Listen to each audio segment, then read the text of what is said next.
Hello and welcome back to episode 3, guys. I'm not really going to do too long of an intro. I want to keep this short, but this video should be releasing the day before school, which is why I'm going to be talking about friends and family and kind of regret as well.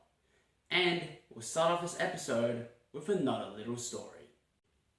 So, it was roughly about a week ago when I was actually planning and scripting this episode outside that I was a little bored and procrastinated. So I got up one of those sticks from beside the wall and just started to whack random stuff. Whack the grass, whack whatever. But on that day, there was a butterfly that was flying for a bit. And despite what I actually thought, when I went to hit it, I actually hit it. Now before, I just played around for fun, right? I just hit random animals, but I missed them all. But this time, I actually hit the butterfly. And I kind of got this feeling I never had before. And as we talk about later in the episode, it's kind of like the friends you have in life. You can keep on picking on them every day, annoying them, but it's kind of like swinging that stick. You'll keep on missing them for sure. One day, you will eventually hit them and realize the mistakes you made. And it's like family too. If you let them do the work all the time and you just go and do your own thing without caring, one day you might be sorry you couldn't have helped them more. And it's all like regret.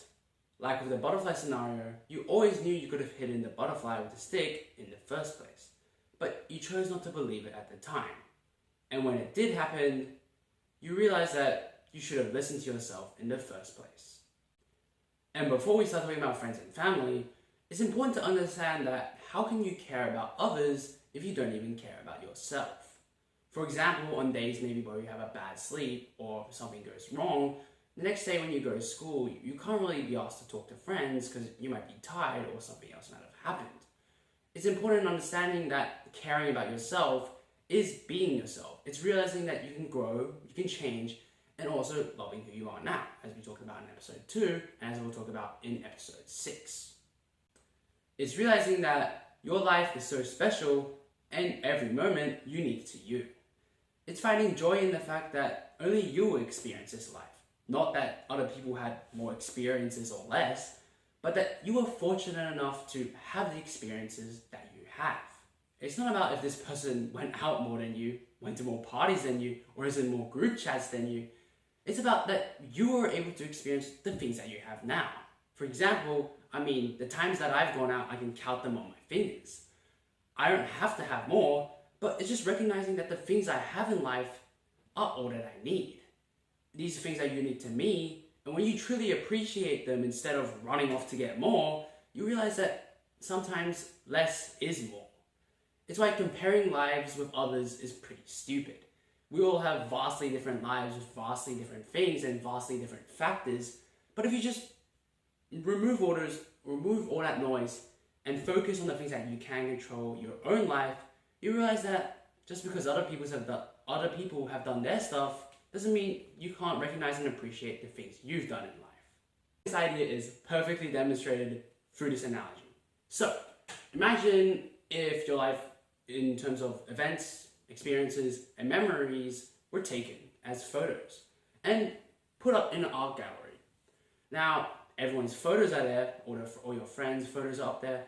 Now, they may be technically beautiful or well edited, but when you look at your own photos, that's when you realize that it's being proud of what you've done, the photos that you've taken in life, not the ones that are technically beautiful or well edited that are all around you, but the ones you had in life, the photos you took. That is what you should be most proud of, because then again, these photos are your experiences. They are unique to you, and just because other people have their photos doesn't mean you can't enjoy yours. Now we finally start with don't forget about family. Before we start, I want to preface by saying that not everyone's family relationships are the greatest. I can definitely feel this as well, and don't get me wrong, it kind of hurts. But going back to that idea with the photo gallery thing, it's understanding that it's your experiences, right? Yes, we don't have things that are greater than everyone else may have, but it's the things that we already have, the photos that we've taken in life, the photos that are ours, that we can be proud of. Yes, we might not have better ones, but I think the photos that we've taken in life are already pretty nice. And of course, every family is different. Some people care about family more than others, some less. I'm not here to force anything onto you as well, but it's understanding that you can't just sit there and say, oh yeah, I don't really like my family, or I do. It's actually removing the things that you genuinely don't care about in life, the apps, the people, the things. It's removing these things that you realize you have more time every day, you feel a little bored every day, and that gives you the time to talk with family or to learn more about them and help them. It's removing these things that you don't genuinely care about in order to gain more time in doing things that you genuinely care about. And from my own personal experience, I've learned so much about caring about only the important things in life from my mom when she was growing up, as well as Chinese culture, which I absolutely love, from my dad. It's realizing that these genuine things we love in life as we grow older and older also become less and less. I mean, one day, even when we have kids when we grow up, we may regret that we should have talked more with our parents when we were younger. Remember, your parents are people too. They used to be teens growing up as well, and they've also gone through a lot of hardships and highs and lows through their life. And it'd truly be a shame if you never really got to know the people who loved you most. As we also learn about it more as we look at memories in episode 6. And now we're on to the topic of friends. This being a two-part where right now we will be talking about the bad side of friends. And I'll start with a quote. You are the average of the 5 people you spend the most time with. Although I don't completely agree with the entire statement, the sentiment is definitely true. We like feeling part of a group. It makes us feel like we're doing something right in life. That's like why we like being part of a friend group. That doesn't mean friends are horrible. No. But it's the real and genuine friends that are irreplaceable in the end. And kind of why I'll talk about later on why you might need some alone time. And as we talk about now, don't expect to find your real lifelong friends in a cohort of 400. The world has billions of people. Don't limit yourself to a group of 400. In fact, it's better to be alone rather than friends that just pull you down. As we talk about in episode 5, this can also be the case where the hate you give, the hate you get. Maybe you can't find genuine friends because you treat others in this disrespectful way. And of course, real and genuine friends are still irreplaceable, as evidenced by this channel's profile picture. Now, I wouldn't say I've personally found the most perfect genuine friends in life, but just get out the yearbook or maybe just write down a list of all your friends in your daily life, for example, and see how they've changed the way you act. By first getting off social media and off distractions, you'll see that they have a vast, tremendous impact on how you behave every day. And by doing so, you realize whether you need them or not. Like when you act differently around your friends than when you're by yourself. Maybe you're trying to get attention from your friends, or maybe you're just trying to feel a little more popular. If you do that, are those the friends you still want to be with? And now we're on to the practical part. If you really don't want to be friends with this person, for example, there are many ways to do this, and I'll give you some of mine. First one, you can straight out tell them how you feel or something like that, which I think is fine. But I think what I use most is also just treating them with indifference, or just treating them the same you would treat anyone else. As we go more in episode 5, a hell of a lot more in episode 5.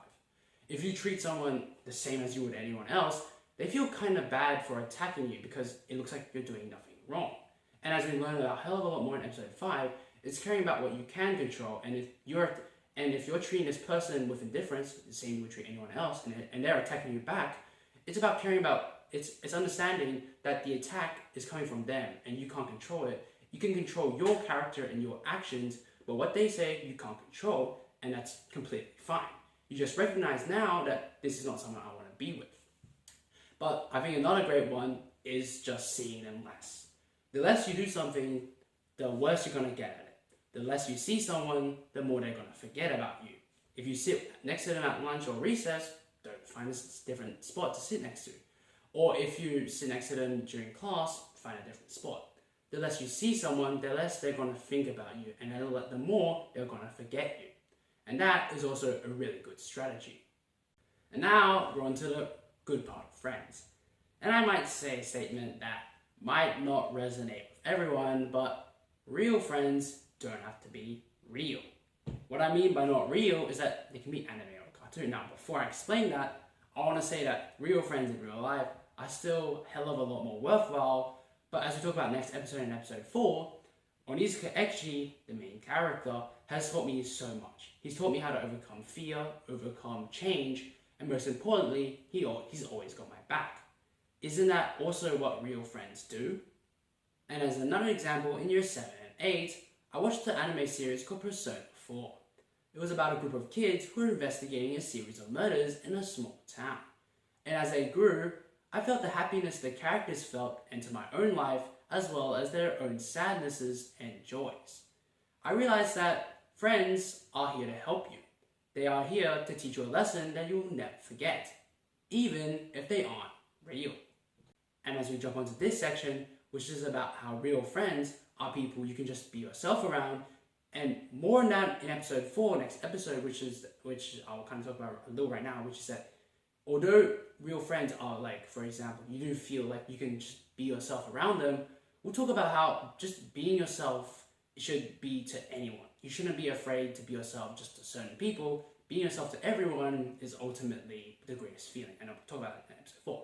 But as I continue on, it's realizing that when you're talking to your real friends, you're not scared that they will like criticize you or maybe neglect what you're saying.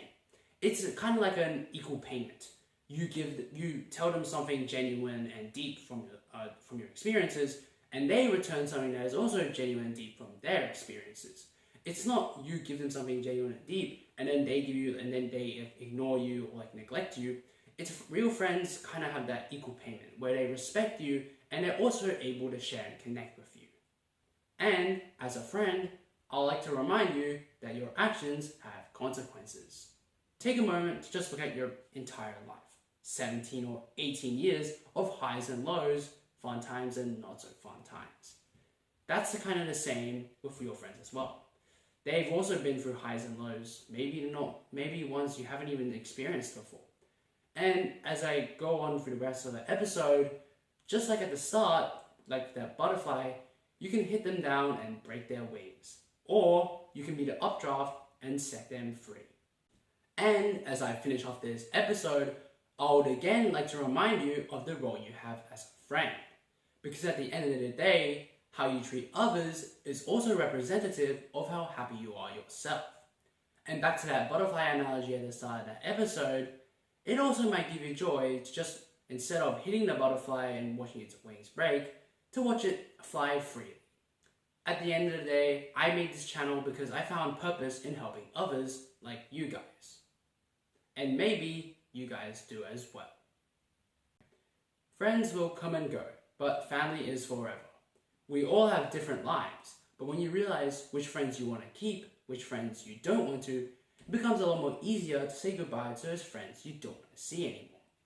And when you find a certain purpose in life and have the courage to go after it, you want to move on. And as school starts tomorrow, I would like to remind you that you can make beautiful changes in others' lives. But the worst thing you can do is go and break the butterfly's wings just because it was trying to fly.